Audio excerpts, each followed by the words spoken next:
Creative divide project. No, no. Transparent team, awesome community. Hello, crypto. How's it going out there, everyone? Welcome to another weekly Bleeves stream. I'm Ali Kane, co-founder of the Bleeves project team. We're building DeFi projects for Ethereum and soon to be over on Pulse Chain as well, apparently.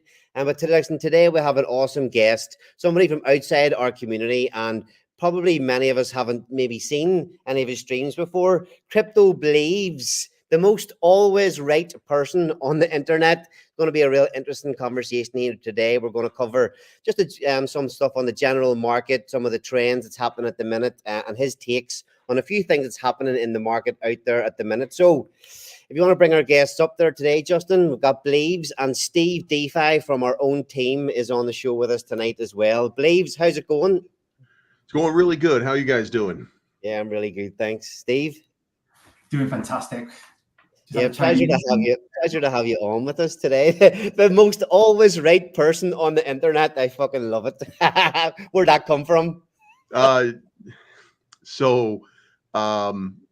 Because when I first started crypto, I named myself Bleeves, and the thing about it was I was in a project called Keanu, and that was just a random meme coin. And the only reason I got into it was because I heard that there were two other tokens that were going to merge and make a token called Keanu. I thought Keanu's a great name. That's gonna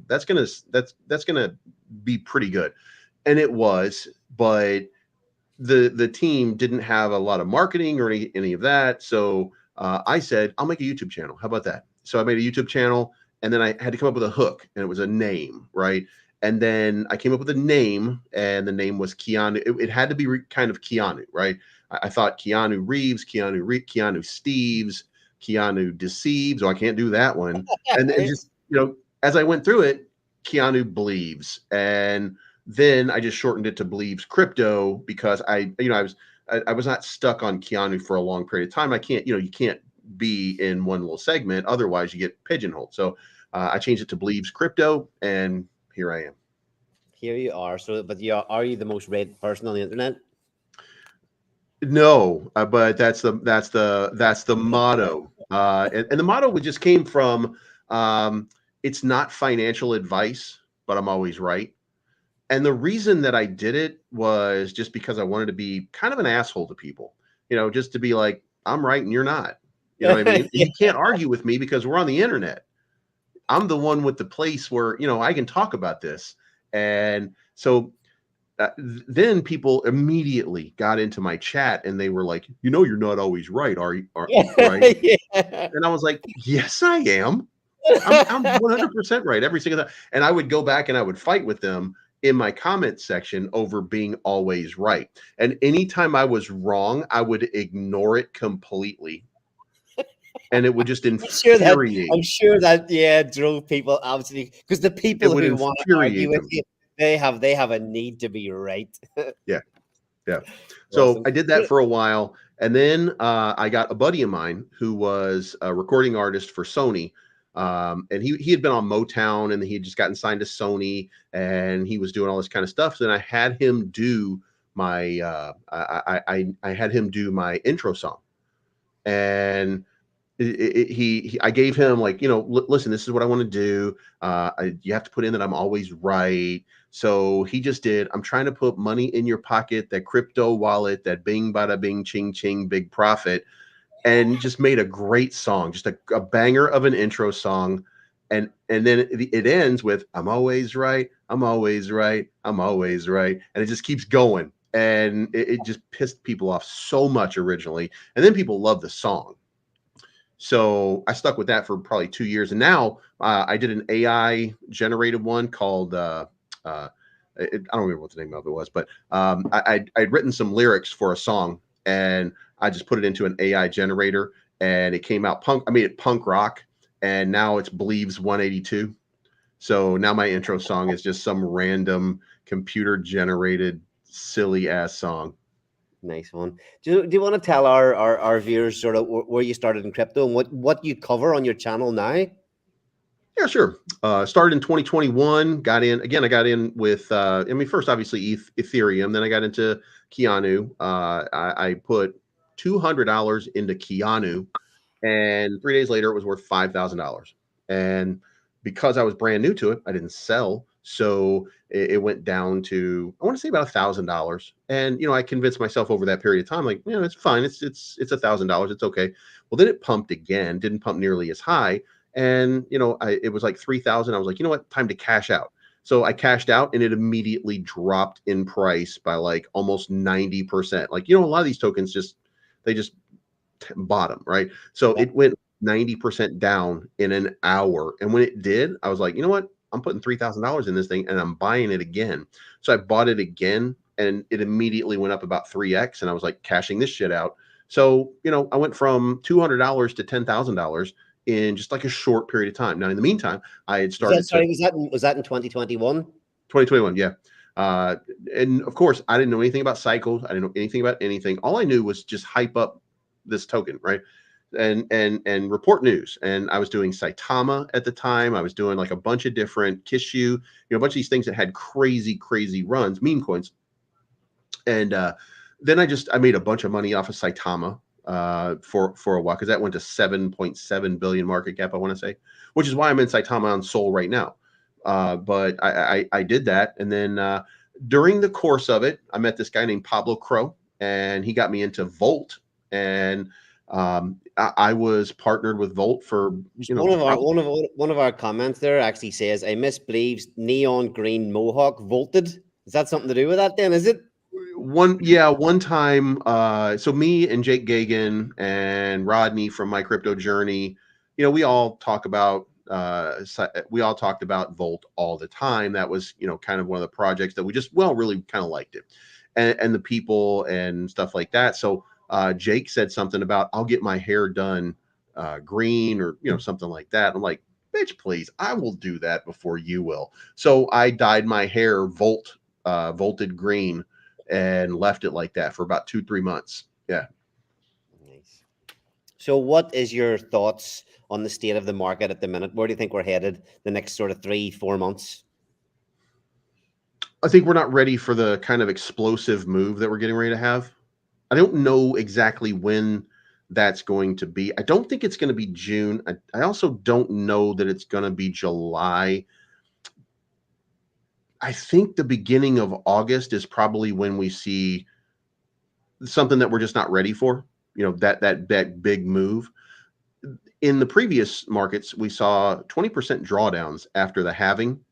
This time we saw 10%, I want to say. That was the maximum kind of drawdown that we had off of the price at the halving, not the all-time high, not anything like that, but from the date of the halving, we always saw a drawdown of at least 20%. I think the ETFs are propping it up. So I think the worst is behind us at this point. Doesn't mean we won't go to 60,000. Doesn't mean we won't go to 58,000. I don't think that we will, but it's always entirely possible. And I think we're just going to kind of trade sideways for another 2 months or so. And then I don't know what it's going to be. There's going to be something. I'll tell you what I think it is in a minute, but what I think is going to happen is I think we're going to get the Ethereum ETFs on July 2nd. I think from now until July 2nd, we're probably going to see Ethereum start to really take off. And we'll probably see 4,800, I think 4,600, but maybe a 4,800 Ethereum matching the all-time high, maybe even a $5,000 Ethereum or a $6,000 Ethereum. There's any number of different variables that could propel it. But then, just like the Bitcoin ETF, we're going to see a huge dump. I say huge, but it's probably not that much in the context of it. It'll come down to 3,500 again or something like that. And then, just like the Bitcoin ETF, it took about 3 weeks before it reversed. Those 3 weeks will come along, and then that'll take us to the end of July. And then at the end of July, if you are paying attention to the United States media, Donald Trump, very pro-crypto, but Joe Biden has suddenly changed his policy dramatically on crypto. And now the Ethereum ETF, boom, let's make it happen, baby. And they're not even investigating anymore. They've stopped that. And that means that the White House has put a leash on Gary Gensler, and told Elizabeth Warren, hey, you joke of a Native American, shut the fuck up. We don't want to listen to you anymore. So she's kind of been put on the outs, if you will. Gary Gensler's on the outs. And now it's all about, how do we propel this thing forward, and how do we start bringing these companies back into America to start building? So I think that in July, they're going to have a roundtable discussion with crypto. Mark Cuban is leading that roundtable. And I think that the information that we get from that will immediately cause a huge spike in cryptocurrency. And the fact that they're all getting together and finding ways to bring innovation back to the United States because it's been exiting is going to be one of those impetus. And further, we were talking before we started about Crow, crypto.com. The Crow token has just been taking a beating for 2 or 3 years now. Part of the reason for that is they left the United States and moved to Singapore. Well, if they change the regulations and the way things work, Crow will come back to the United States because it was an American company originally. And those kind of things right there, those are the things that will cause Americans to buy those products. So, like crypto.com is going to explode at some point when it comes back to America. All those things are going to happen, and they're going to give them an enormous amount of runway to, first of all, come up with some regulations with the government, fair regulation, if you will. And then from there, crypto is going to go to the moon. And then there's one more piece to it, which nobody is really accounting for. We always kind of talk about it, but we never really, and it's China saying, hey, Bitcoin's legal again, crypto is legal again. Everybody, let's start buying it. And China. It's funny you say that. Whenever I started, I got into crypto in 2021 as well. And whenever I got in, it was just so much talk was China.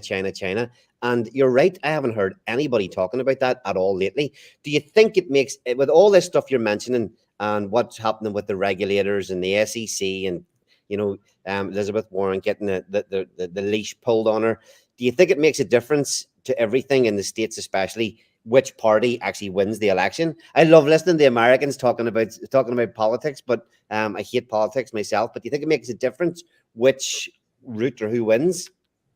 It does to the people who want it to matter. Okay, yeah. But it doesn't really matter. You have some crazy people out here who are like, the election was stolen, and just ignorant stuff.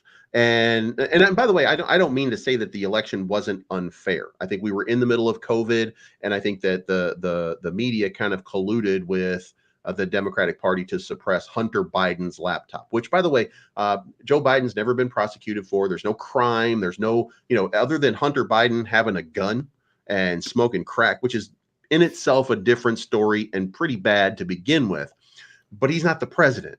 They're trying to attack the president, and they're trying to say that because he, that all these different things. And what they had is they had this hot witness. Well, the hot witness ended up being prosecuted for lying because it turns out he was just a big time Trump supporter who was lying to the courts about what he heard, because every other witness, even other witnesses that were in the same conversation as this guy, came forward and said none of that happened.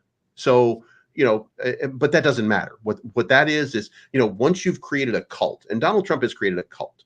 Once you've created that cult, it's very difficult to get people to heal themselves mentally from that cult, because we all want to be right.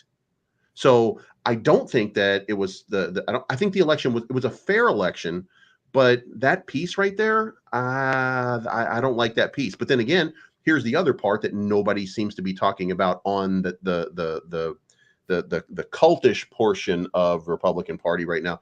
What they're not talking about is 8 days before the 2016 election, James Comey came out and said, hey, we're investigating Hillary Clinton for crimes. You don't think that influenced a whole bunch of people in the election? Of course it did. So it happened in 2016. It happened in 2020. But otherwise, the votes are the votes, So it doesn't really matter who's going to be in charge. Which party wins. All these fundamental changes and the regulators and things might just, no matter what happens, it should hopefully will be bullish for crypto. The changes that are coming. Yeah, well, it all will be, and it won't matter, by the way, whether it's Donald Trump, and it won't matter whether it's Joe Biden. I think it's going to be better if it's Donald Trump, and I don't like Donald Trump. I think he's a real scumbag, but I'm voting for him because he's the most pro crypto candidate. Because I don't care about the rest of it. What I care about is mass crypto adoption. And Awesome. I'll take mean tweets, and I'll take, whatever they're wanting to dish out for 4 more years for mass adoption of crypto and for that incredible boom that we would experience with that. Now, I do think that we would still get a good positive reaction from Joe Biden as well. No matter what, crypto is going up real soon. How parabolic it goes up doesn't matter leading up to the election. It's going to go. But after the election, it would go even more parabolic if Donald Trump does anything close to what he's talking about, because he's talking about reducing income tax to 0 on tips and stuff like that for the serving industry here that works on tips. And then the second part is he wants to remove the income tax and then turn it into tariffs. Those things are crazy. And people don't have money in their pocket. And if you put a little bit more money in their pocket, that big bada bing ching ching big profit, I had to use my song again. And you do that, then people are going to put their money back into crypto. And I'm telling you right now, I know when crypto is going to explode. Next year's tax time. That's when crypto is going to erupt, because it did it the last time. When everybody got they called it stimmies back in 2021. When everybody they got a stimulus check and they got a tax refund. What is that time? What is that time in the States? And because here it's January in end of January. Right? Yeah. Same. Okay, cool. Yeah. So you'll see institutional. What do you think about that, Steve? Some of those changes.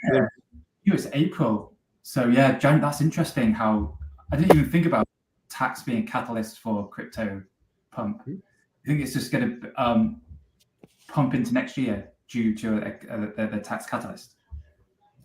There will be a catalyst. I don't know what it is. If you remember the catalyst before, it wasn't Bitcoin.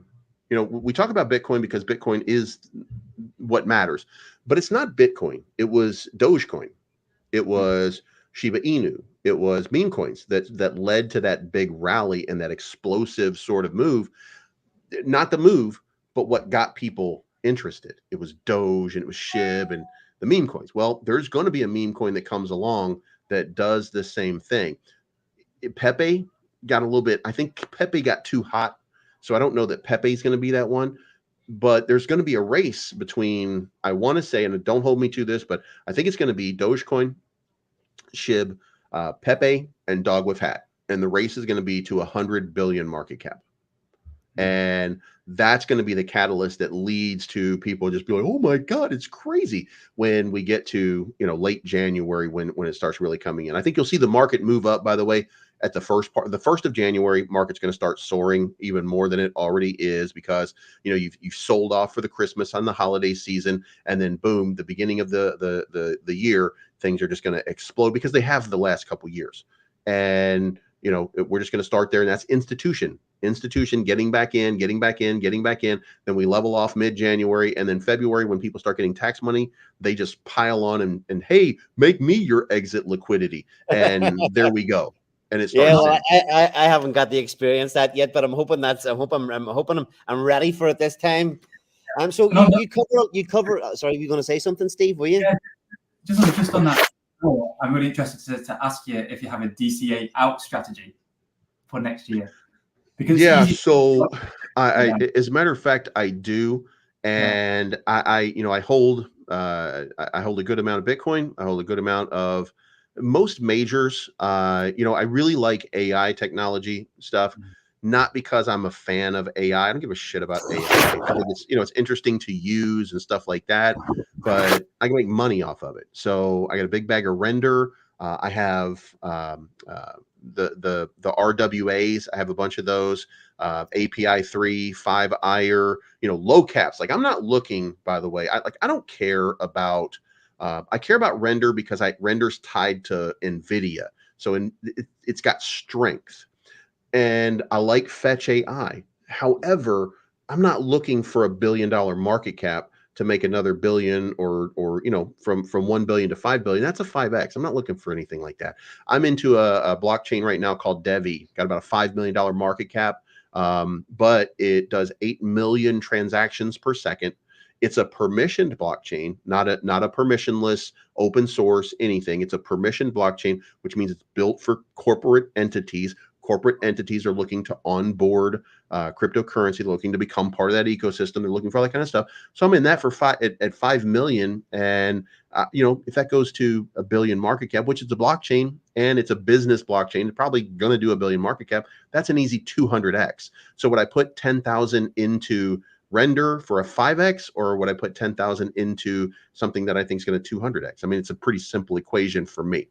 Yeah, I mean, if you've got your core bags of Ethereum and Bitcoin, Right. you got to go down a bit further down the risk spectrum. But yeah, I mean, somebody like yourself, you probably have a lot of conversations. You probably pick up a lot of not necessarily insider information, but talking to people and covering so much stuff, you probably do hear nice little bits of information here and there. But outside the core, like how many for people watching as well, how many coins can you or do you keep in your portfolio that you're kind of managing and watching? Do you continually investing in things like putting your $10,000, your $5,000 into something that hopefully I'll catch that couple of 100x, or are you like taking quick wins, getting out and waiting to see what the next one is? Are you building a wide array of investments at the minute? I did that before, and all I did was spend all day looking at every different crypto. So that's not my path. I have 10 convictions that I hold on to, and then I have a fuck around wallet for meme coins and stuff like that. And then, I have another wallet for staking only, which I put stuff in there and then I stake it with people. So the wallet's basically at zero most of the time, but it's the wallet that holds all the staking stuff that I do. So, I don't really worry about those because again, we're not in the bull market yet. We're in the bull market for Bitcoin, but we're not in the bull market. We're still in accumulation for everything. And I'll tell you guys why it's that way, and it's not bullish in a moment if you guys really want to know, because I just covered this on my live today. But then I have again meme coins. I just run through a bunch of meme coins and stuff, and basically put $1,000 in. Even if it goes to 1,500, take your 1,000 out, keep your 500 in, and just see what happens. Yeah, the reason I'm asking you that, man, is just that it's so easy for people, especially when they come in new. It's so easy to just keep chasing everything, and all of a sudden you've got this. Maybe you have this strategy where you bought a little bit of Ethereum, you'll buy a little bit of this. You get a couple of conviction plays, and then all of a sudden you just get drowned by the noise, and you don't know what you're doing. There's so many new things on the market, so many people telling you buy this, buy that, and it's very difficult for people to not get distracted. And kind of what you're saying sounds nice to me. You've got that staking bag that's away. Can earn your money. You don't need to worry about it. You don't need to watch it. You've got your core bag, and then you've got your DJing bag that just you can make a little bit of money and then put it wherever you want. Then after that, but yeah, people, it's just for even now. When 2021, you could kind of there was nearly not too much. You could kind of keep a bit of a handle on a lot of the things that were going on. It just feels now that people and crypto is just absolutely overwhelmed with so much information, so many new tokens, so many projects that it's easy to get sidetracked. There's actually quite a lot of questions coming in on the chat there. So sorry, what was it you were going to cover something from your stream today? Oh yeah, in 2021 there were 440,000 cryptocurrencies. So and most of them, 90%, 95% of that is just dead money, right? It's not going anywhere. And we had a $3 trillion market cap. Today, there's 2.6 trillion, or there's 2.6 million cryptos. There's 6 times as many cryptos now as there was in 2021. While we're going through a bear and accumulation phase in this market, what we've done, and by the way, the market, I think it's about 2.4 trillion right now. So what we've done is we've come back near that all-time high again because of Bitcoin having its nice little run, if you will. However, the problem is what we got is so many different tokens that have no business to exist. And there's no disrespect to tokens. I mean, if you got your bag of something you bought in 2021, you think one day it's just going to run, whatever stupid thing that you have in your brain that, well, this one's going to do it. It's a meme coin. It's not. Like, that's over. And that's the hard part about some of this is, will it pump? Yeah, it's going to pump 10, 20, 30x maybe. But if you want that life-changing X, it's not going to be that coin. It's not going to be that one. It might be a low cap, real utility, innovative blockchain, a real innovative AI, a real innovative RWA, a real innovative DPEN, but it's not going to be your Politify. Those are memes. It's not going to be your game. It might be a GameFi, but I think GameFi is kind of played, and I don't think that we're seeing what we wanted to see out of GameFi. But it's going to come from integrating the real world into crypto. That's where the money will be, which is why I'm a big fan of things like API and 5IRE, because they're low market cap gems in that I've made it to 50, 100 million range. Now I'm just kind of middling around, waiting for the next explosive move. What were those two coins? Steve, go ahead. Oh, what were those two coins that you said? Just so I can. API 3, right, and 5IRE. Yeah, I was going to say, I looked in the coin market cap historical data just a few weeks ago to see what coins it had in 2013, 2015, 2017, and they changed every single cycle. Most of it changed. Bitcoin's still there, and Bitcoin's always going to be there. Yeah. Bitcoin. Look, if you look around, and you have to have an honest conversation with yourself. What in crypto has a use case that generates money? And when you find it, let me know, because at this point, Bitcoin is a store of value. It is an investment in holding on to something, but it doesn't do anything. It's a digital asset at this point. It doesn't do anything. So Bitcoin has already broken the paradigm, but everyone can't break the paradigm. So take that for what you will. And then Ethereum and some of these other blockchains, they create value in that they create an opportunity for you to create more stuff on it. But what coin or token actually makes money? Real money. What brings money in other than speculation? That's the question you have to ask yourself. And when you find those, and that's not yet, but it's going to be AI, it's going to be RWA, it's going to be DPEN. Like I think we found the place, and it will be GameFi. I think we found the places, but we haven't had the explosive move yet. And if you remember back in, I want to say 20 years ago, we had the .com bubble. And during that .com bubble, what you found is a lot of these companies that didn't have a function, purpose, or use just got eaten up by everybody else. So now what happens to, just imagine Ethereum, if you will. Ethereum has what, a $400 billion market cap right about now. I'm guessing right now. I don't know the exact number, but it does have a pretty substantial market cap, right? And so does Solana, right? That's not a layer 2. What is a layer 2? BNB. Yeah, here we go. Ethereum has a $430 billion market cap. BNB has about a $90 billion market cap right now. But let's go down to some of the other ones. Optimism, which is a layer 2 on Ethereum. When is Ethereum going to buy Optimism and just turn it into their own whatever? What about $5.7 billion for Polygon? When you start to break down these layer 2s that are on the Ethereum network, consolidation is the order of the day. And if anybody's thinking that we can just survive with all of these different tokens, they're out of their minds.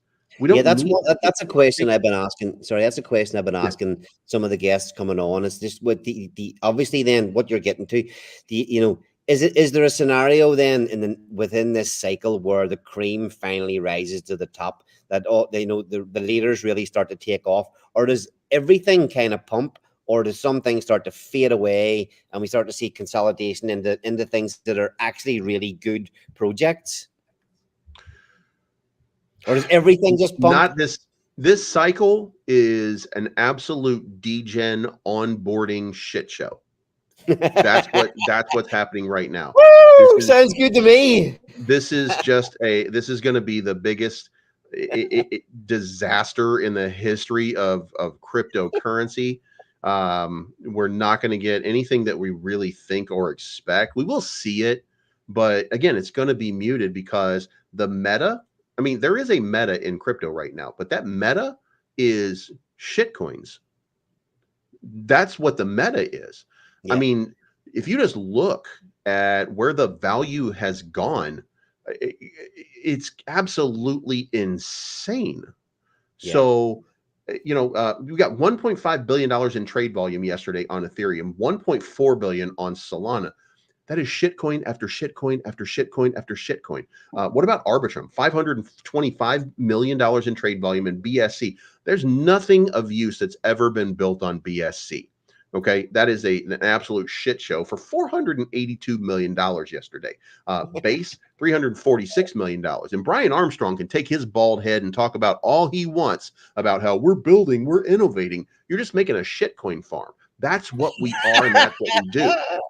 But that will onboard a lot of people. And those lots of people, early people, will make a lot of money. And the other people will come in and they will kind of balance this whole thing out.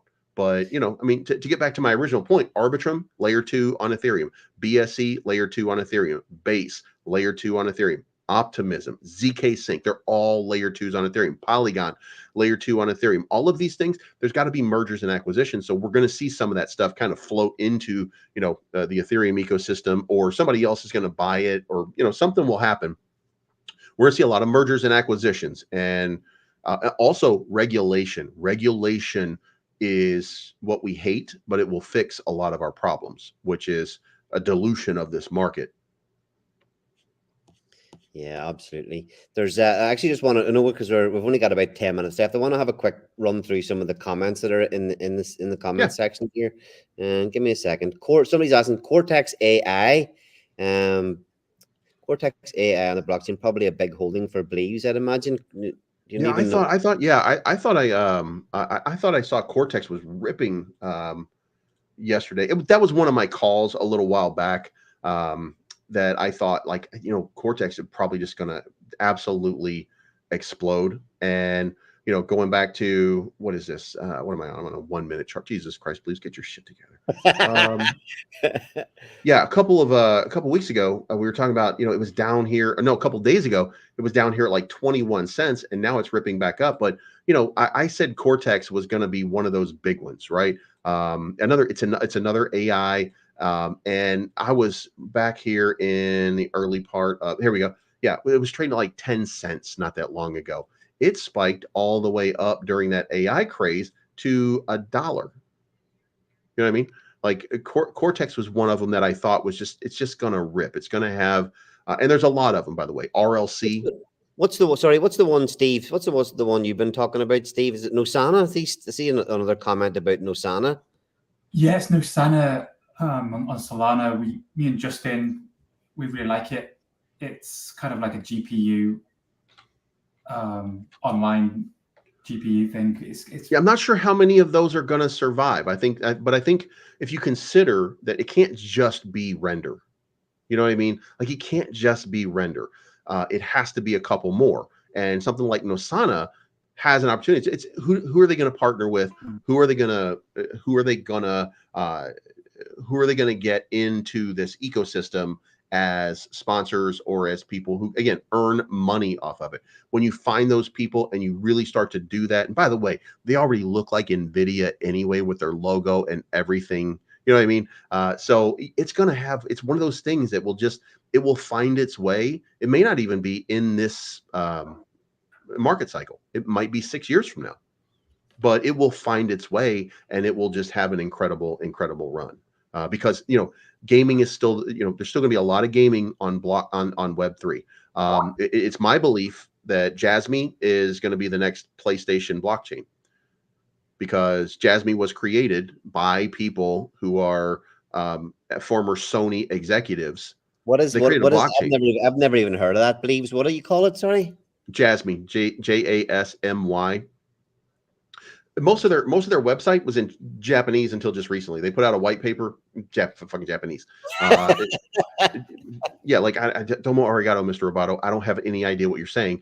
They finally translated it to English because they didn't care, because they're just building, right? But these are executives from Sony who created this company to create this blockchain, and it's a gaming vibrant blockchain, which means it's probably going to be Sony's blockchain of the future. You know what I mean? So, and there's places like that. When you find stuff like that and you find those potentials out there, then hold on for dear life. There's one out there called Fulcrum that's being run by the creator of Solana, one of the guys that created Solana.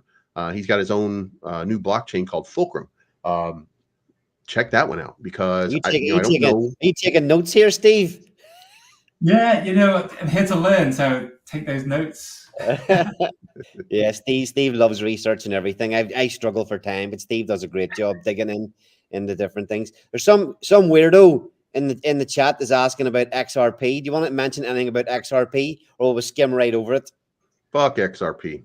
See, sorry about that, Binance W1. I'm just kidding, by the way. I look, XRP is a valuable asset, and it's probably going to be, after it settles with the US government, after the settlement is over and after it's all said and done, XRP is going to have the potential to run, and it'll probably run up to $1. However, the problem with XRP right now is that the XRP Foundation, the Ripple guards, all those guys, they still hold an enormous amount of that supply. So when you look at it in an overall context and you're looking at the market cap, that market cap is not a great indicator of what's going to end up happening with XRP. Because first of all, consider that it's got a $27 billion market cap, but it actually has a $50 billion market cap because they're still holding like half of the supply. I think 55% of the supply is in circulation. So they're holding on to $20 billion right now. Now that's, you might be able to say as an investor, well, that's because they need to build in the ecosystem and all of that kind of shit. Well, yeah, they're going to have to dump that on people, and you're going to have to find new buyers to step in.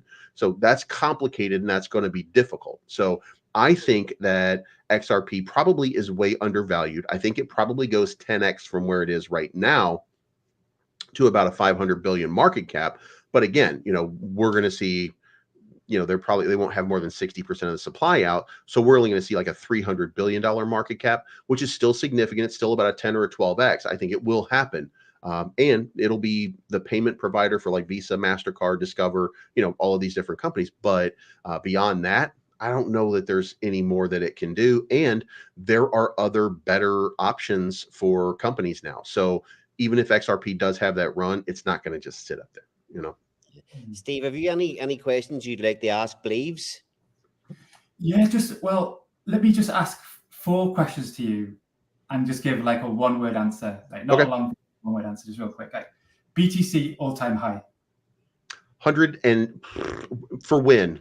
God damn it, you can't just give me that. I gotta win. This cycle. So this cycle, 150,000. Top altcoin. Top altcoin's Ethereum until further notice. Favorite music band? My favorite music is either I have 2. It's like heavy metal or punk rock, and I'm a big time punk rock fan. Yeah. Good question, Steve. Next buy. Do what? Next crypto buy. What's your next crypto buy going to be? My next crypto buy is actually, I'm buying more DevE, which is DEVVE. It's the DevX blockchain. I'm buying, like every month I buy $2,000 worth. So I'm buying $2,000 more this month. And I have a strong conviction in that. I've got a few friends here who are just crazy fans of it. They got me into it once I started to look at it. And I don't like the pump theory. I don't like I don't like all those things. These guys have been building for 6 years, I want to say, and they just now released a token. And yeah, I like that. And as I keep going through it, and as I keep meeting all these guys that were part of it, I'm like, you know what? I'm enamored with the diligence that they put in, the professionalism that they represent. So I think that this one's gonna, I think, bam, 200x off of this is gonna be like nothing. Yeah, okay, just on that. What after the chat today here, please, and I'd love you to have a look at our project. We're launching something that's completely decentralized, with all fully admin keys announced, lock liquidity, some really interesting stuff within the project. When it gets launched, it's fully hands off. There's a lot of moving parts to this project we're launching, and I'd be interested to get your feedback when you have a look at it, because as I say, we're releasing this thing. There's a lot of moving parts. We're releasing it into the wild, and there's, nobody will have any control over it when it's done. There's daily auctions, there's a staking for Ethereum, there's buy and burns, there's so many things happening. So it would be nice to get just, you don't have to do anything public, but just to get your opinion. If you take a read through the white paper, have a look at it first, and just even let us know what you think. It's going to be launching next Tuesday, so I'd love to get your feedback on it. So, right, how about this? If I like it, if I like it, I'll tell you I like it. If I don't like it, I won't tell you that I don't like it, but I'll say, No problem. It's getting launched next week anyway, so we're going for it. So we really appreciate that. Yeah, send me the details. I'll be happy to look at it. Awesome. Thank you very much for taking your time to come on the show. What did you say? You're going to the dentist? Hopefully he doesn't. Yeah, I got to go to the dentist right now.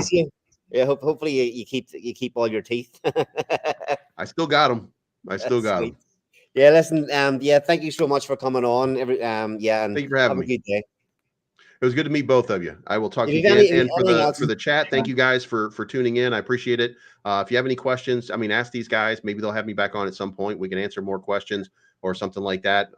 And if you haven't already, you can subscribe to Bleeves Crypto. I go live at 9 a.m. Central Standard Time every single day, Monday through Friday. And you can follow me there.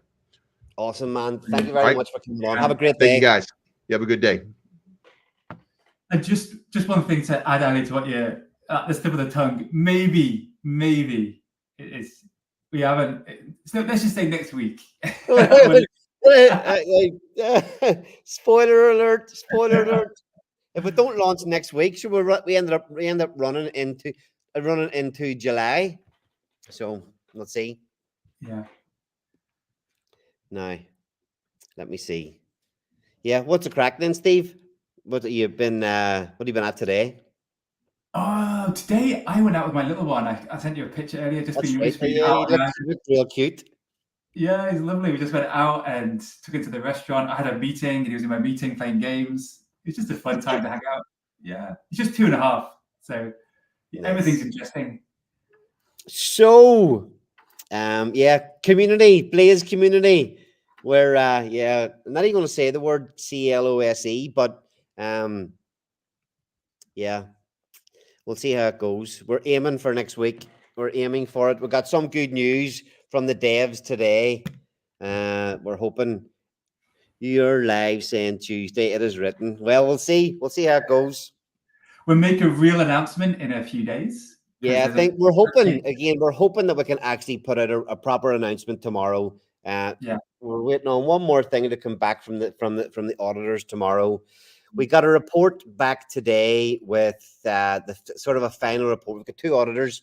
One of the auditors came back today with a final report of all the fixes, and everything's kind of ticked off. One more auditor coming back tomorrow with what we hope will be exactly the same, and then we'll be able to give the timelines tomorrow. Announce to everybody the timelines for it. So, not too long to wait. Hopefully we don't get any smack around the face tomorrow. That would be pretty brutal. So we'll see what happens. There's another giveaway coming up as well.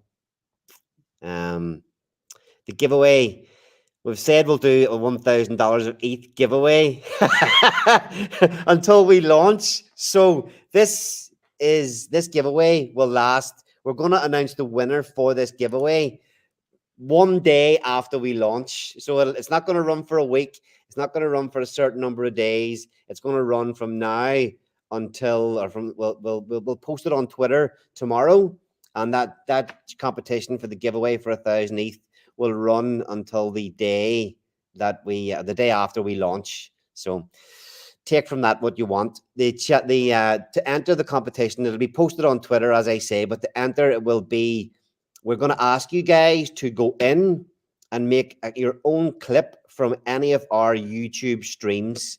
We want you to do like a 15 to 30 second clip and edit it and kind of get creative with it and sort of use the clip to say why you're bullish on Bleeves. But the full details will be in the Twitter post tomorrow. And as I say, that will run until the day after we launch. I know the days, not weeks thing. It's getting a bit old. It's getting a bit old. So, anything else you want to have a chat about, Steve, while we're here?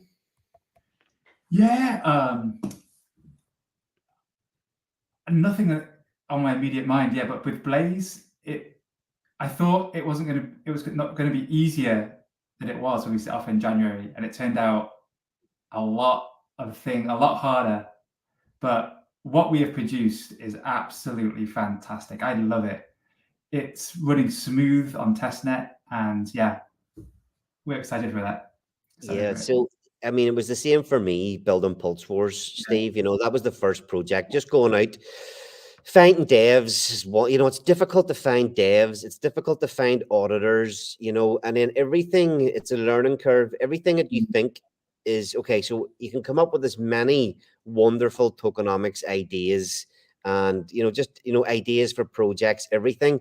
And a lot of things are a lot much harder to do, actually do on the blockchain than what you think when you write them down on paper.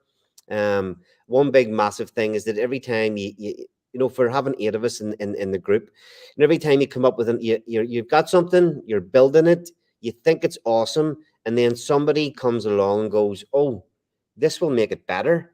And when you make that one, when you just, and then you're at the point where you kind of go, you've been building, and then you kind of go, right, fuck, we need to go back. This really will make it better. We've got to go back and change it. And you go back and change it. And unfortunately, that has a knock-on effect with many of the other things that have already been written in code.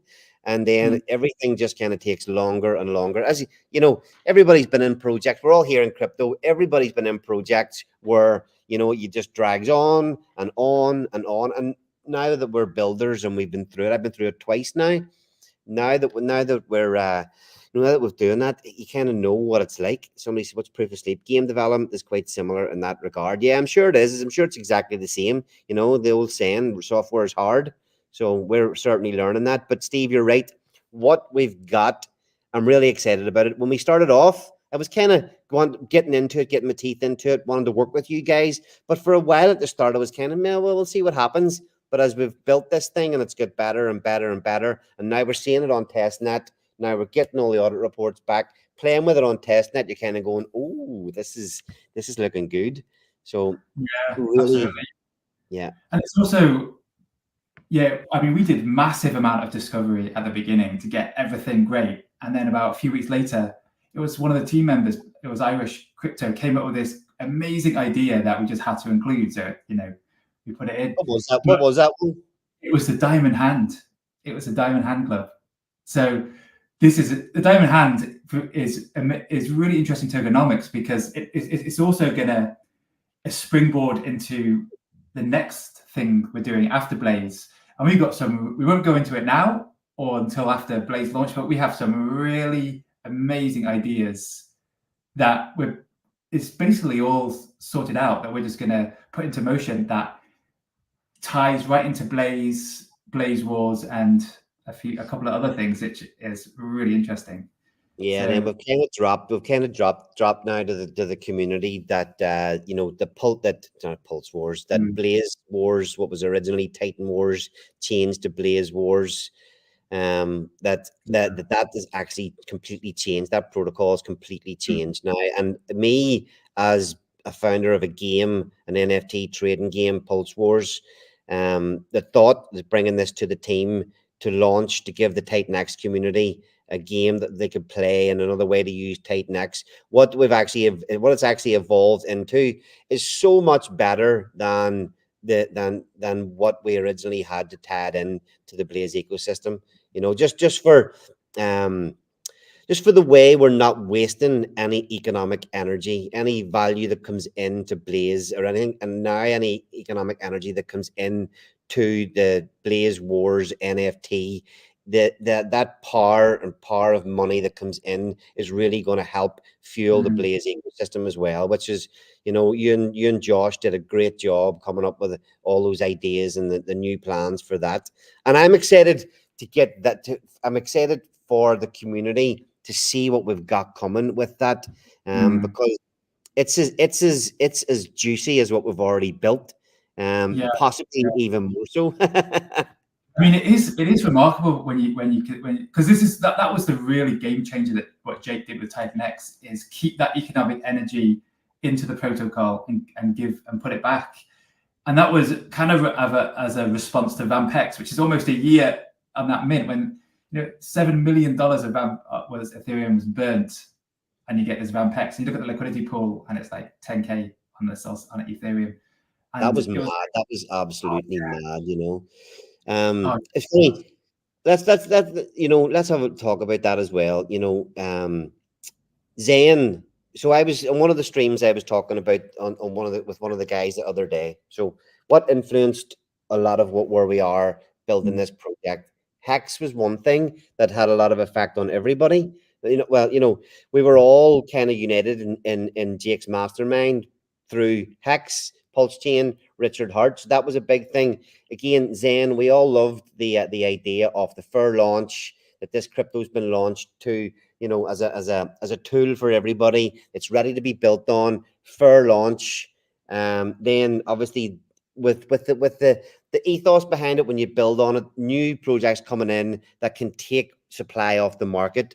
That never happened in Zen, in my opinion. That never really happened. We had DB Zen, which we've kind of took the daily auctions from, but nothing else really ever burnt any Zen, and never has really until then. And all we got from Jack Levin was more coins that I did not participate in.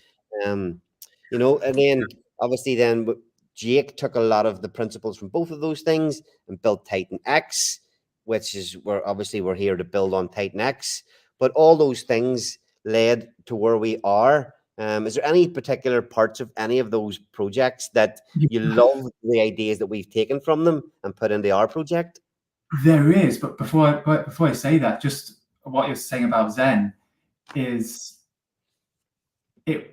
price was held up by a what's the word, like first principles, a desire for something or something good, because the education first principles, that's awesome, but to lose that, like there's NFTs that you think that many aren't gonna claim those NFTs because they're valueless. You lose, like a lot of us, I minted it for over $1,000 last year, and so I don't even get my money back. So that ETH is gone, and the Zen in this NFT isn't really burnt. It's just disappears. There's nothing coming back to the system. But what do we take from Zen? I think I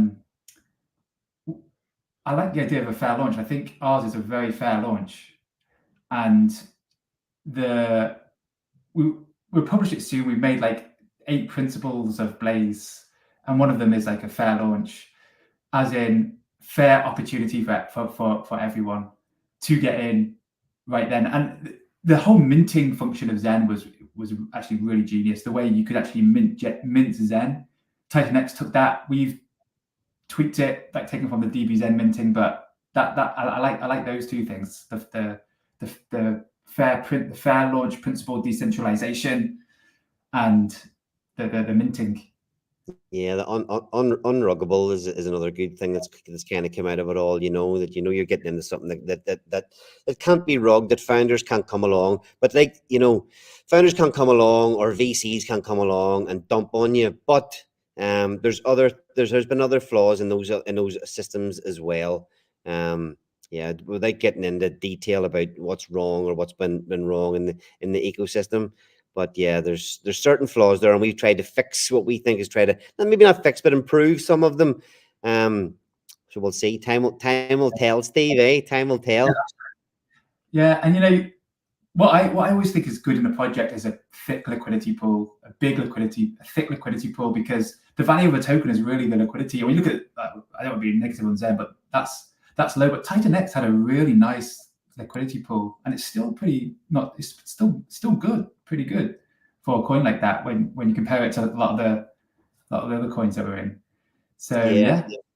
I mean, we're having the discussion today about when we launch here, and we've got our liquidity pool V2, and all trading of the coin is going to keep helping to build out that liquidity pool. You want to touch on that a wee bit?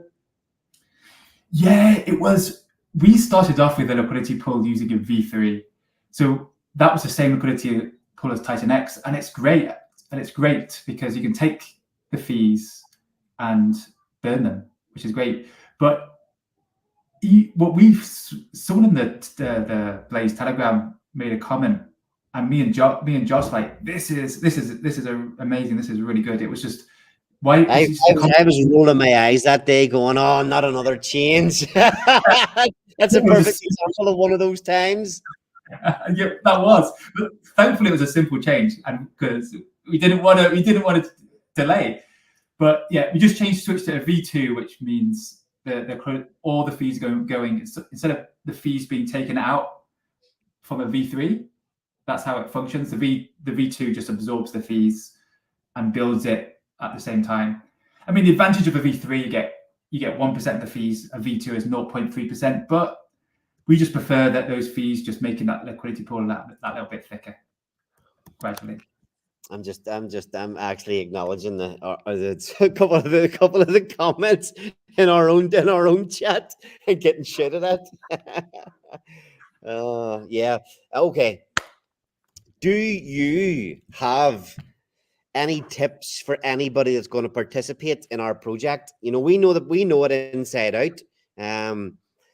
You know, I'm kind of planning. You know, I'd like to I don't really know what I'm going to do. I'd like to maybe sit back and let the community take over, and not. I don't know whether I'll personally go in too heavy on it or not, just because I don't really want to be a holder of my own coin. That I have to. If I want to take profits, I have to sell it. You know, maybe that's right, maybe that's wrong. But we've got so many things in the pipeline. But have you any strategies that you would employ? I don't even know whether it's right to give that advice or not, or maybe it's not advice, it's an opinion of what, you know, there's a lot of moving parts at the start, you know. Do you go in and try to buy? Do you go in and try to market buy at the start? You know, how does that balance between ban on market and what you can get in the auctions? How does that balance work, or what do you any thoughts at all?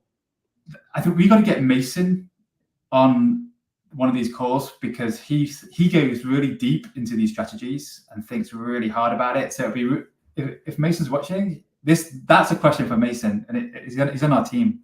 He writes so much about the game theory of strategies, and I think he's probably using them himself. So I haven't thought, because I'm like Ali, I don't want to sell down the coin that I made. Maybe I'll do an auction and I'll stake. But objectively, if I was coming in, you know, DBZen, we were inspired by DBZen and made improvements that we saw that were just weaknesses. DBZen's great, and we like Razvan and everything he's done. We just thought, we were inspired. We do things a little bit different. Usually we have staking that's locked. We don't have rewards every day. We have 888, 288 in the pools. But if I was participating in this, if I had an allocation, first I would approach it as I do all crypto like this. This is like, I'm mostly in Solana. I have like probably 90%, 80%. Yes, everybody that's listening and is in our ecosystem now, Steve is a complete loser over on Solana. But I use my Solana as a leverage. So I went into a lending platform with my Solana called Camino. So I put all my Solana in there. I took the lending and I bought Pulse. So it works out. I'm 50% Pulse, 50% Solana, even though I'm in a lending platform, and my Pulse is like, my break even is like 0.00. Like right now, it's just pumped because this is my break even. So on Pulse, this is my break even. So yeah. Anyway, so I'm big in Pulse chain, 50% in Pulse chain, 50% in Solana. But I used all my Solana as collateral for a loan to go into Pulse, and I went into the DAI and PLS pool, so I can, if it did go down, at least I can pull the liquidity and DCA in on the way down. But as for Bleeves, I would use, like I said, like, my blue chip is Pulse and Solana, you know. I would get some credit saying I distracted you there. Back to the strategy. Yeah, back to the strategy. So firstly, it's my degen bag in things like this. Like, really, for me personally, everyone has a different risk tolerance, but you go in. I would go in with that approach, and I would, you know, I would take my allocation and DCA in the auctions, whether it's 8 days, 15 days. I probably do 87 days maximum because I've got that 88-day pool. So I'll probably DCA in the auctions, and maybe I'll be weighted to the middle, or maybe weighted to day 7. But somehow I would just DCA in, and me personally, then whether I sell it on market, objectively sell it on market or stake it, would be just a decision on the day, probably, depending how big the reward pools are and how big the price is. Yeah, so it's going to be DCA in on the auctions. Yeah, it's going to be a funny one to see how it plays out. Just, you know, where the value of the token ends up after those first 3 days. You know, where does that go to? 14,000 tokens starting off with at that price. There's a lot of potential, for volatility or whatever, or price movements up. There's a lot of potential for it. Not saying it's going to do it, not financial advice and all that. There's a lot of potential there for it to pump, and. But how do you know? Sorry. Go ahead. No, please go ahead. Don't let me interrupt you. Yeah, it's just that it really depends on that the pump in the liquidity pool and the market price. It's going to be just so interesting to see just how much money comes in Ethereum to start, and what that value gives to the Bleeves tokens. Just in the first few days, what the difference in the two prices is going to be. I have no idea what way that's going to play out, and like you say, you're talking about whenever you get your Bleeves, what you do with it on that day will be a decision on the day based on what opportunities you can see. That's going to start happening from day one. People are going to be getting, and even when they're going to know after day one that they're going to get an amount of tokens come day 4. So you have participated the first day, you're going to get an amount of tokens for what you're going to have a price for them, but you won't even be able to claim them for another 48 hours. And what the hell is the liquidity going to do in those first 3 days? Just so many moving parts right from day one. Yeah, that's a massive thing you said, because the first time you can claim is on day 4. So you've got these 3 days of auctions that each one will have a claim on day 4, and then it's 24 hours. But the liquidity pool can run riot. And people might not have thought about this, but the starting liquidity is 3 times more than Titan X. So Titan X starting liquidity was 100 billion Titan X with $10,000. We've done $30,000 with 14,000 Bleeves. So it's interesting that the sell side liquidity is 3 times as thick on Bleeves. So price may not be that will help with volatility, but it's still not that much considering, because 30,000 goes in, the price 4x's. That's how it works. It's pretty interesting. Yeah, it's gonna be mad to see that. Yeah, I mean, I played Titan X. Okay, you're talking about the way you play things. How do I play things usually? And this not always the best, but I kind of always do okay in a lot of things. I kind of try to cover as many bases as possible. I'm not an all-in kind of guy, and I hate trying to. The problem I always think is that when things have so many moving parts, it's so difficult to get things right that I try to spread out my chances. So, DCA for me, I'd probably DCA into the auctions. I would be totally, and don't take this as advice, anybody, or listen to me, but I personally would be totally trying to market buy as soon as the liquidity pool's formed. I do that all the time. Point, any project I like, I'm sitting there with my ledger ready. In fact, I transfer my money out of my ledger so they don't have any security, that I can buy nice and fast. So I would probably be trying to market buy to make a quick profit. Sometimes it works, sometimes it doesn't, and I would be using the profits to bump up what I've got to play with in the auction. So that's a separate bag of money that I'd use to try that. If it works, happy days. If it doesn't, then I would maybe have my sort of, like you say, it's not the type of thing that I would be throwing all my money at. Maybe taking 10% of my own bag to participate. Like with Zen, Zen at the time, I think I put about 20% of what I was going to invest at that time into Zen.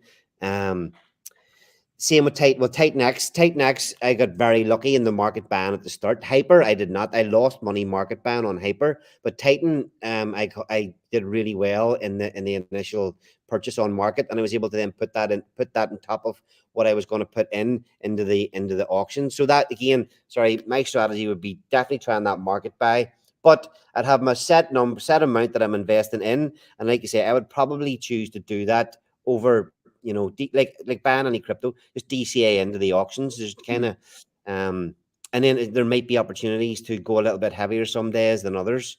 But again, time will tell. Yeah, I mean, us as a team, often the meme coin comes into the group and we're there buying it on launch. We love our launches. So me too, I'll be trying to buy on launch. And I usually just have it on Uniswap Uniswap. I'm just waiting there. And as soon as I see it tick down, I press buy. Sometimes it works, sometimes it doesn't. Sometimes but so that's what happens. And but I buy it on market. And so everyone knows too, the contract is going to be available for everyone. So the LP won't be formed and everyone will have the contract. So everyone's going to have opportunities to buy on market. The first 30,000 ETH that comes in could take minutes. Like Titan X, it took a few minutes for 10,000 ETH to come in, and then that liquidity pool was formed.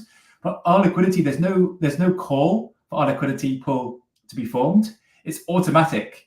So as soon as it comes in, it's boom, it starts. There's no call from us. No one can call it and then suddenly have it. It's just the first 30,000 ETH that comes in, that liquidity pool, boom. It works beautifully. On testnet, we've done it like over 10 times. It's just amazing to see that on chain. Boom. But yeah, so everyone that is going to see the contract, know the coin contract, to know what to buy before that LP is created. Yeah. Although you see, like, potentially it could happen very, very quickly. Yes, the contract will be there, but you know, the $30,000 could come in within minutes, seconds. You know, two crazy motherfuckers throwing $10,000 buys into it straight away. Wouldn't be totally unheard of in this type of thing. So who knows? We'll see. Okay, we've already gone over our usual 1 hour time frame. Anything else you want to mention before we clock off? Josh on the stream, 19% of the ETH actually goes into the 888 pool. So, research that 888 Diamond Club pool, because that's beautiful mechanics, in my opinion. Beautiful game mechanics. Yeah. Proof of sleep. Eros got 600K in the first 24 hours. Yeah. I don't even want to comment on that. Just fucking get that off the screen there, please. I hope Marek's doing all right. I'm sure that was a fucking stressful time for him. Yeah. He did well to get one. He did really well, Marek. To get everyone's money back on that. Yeah. So I did say a day on this stream. It may or may not happen with the announcement. Hopefully we can announce tomorrow. That's what we're really trying to do. We're really trying to get the final piece of the puzzle put in place tomorrow. That's what we really are, just waiting on that final piece. We didn't want to say any days or dates or anything. I kind of give a wee slip up there as to what we're aiming for. But that's definitely not a clarification that's definitely happening. Hopefully, fingers crossed, 2 fingers crossed, that we can come out tomorrow. We're actually, are you doing that stream? I won't be. I'm going to a horse racing day tomorrow, so I'll be on the pints and having the crack tomorrow. Are you guys going to be doing a stream tomorrow night? I don't know. Maybe, yeah, we could do a stream. Let's chat about it, and then we'll tell everyone on Twitter. Seen it mentioned in our Telegram earlier that you might jump on for a quick stream. If you do, hopefully there'll be an announcement. If not, tough luck. You've waited this long, you can wait a little bit longer. So that's it for tonight, folks. Ali horse racing event 11 days before launch. You were out drinking pints today, watching a shit England football team draw with a shit Denmark team.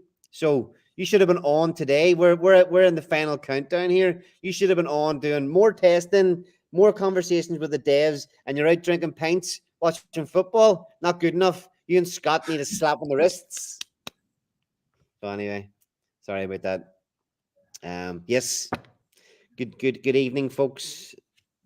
See you all very, very soon. Justin, play the video again. Get me off the screen.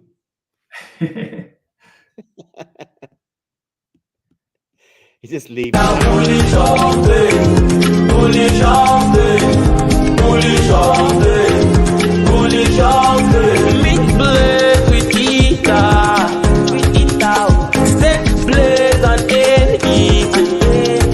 Innovative device project.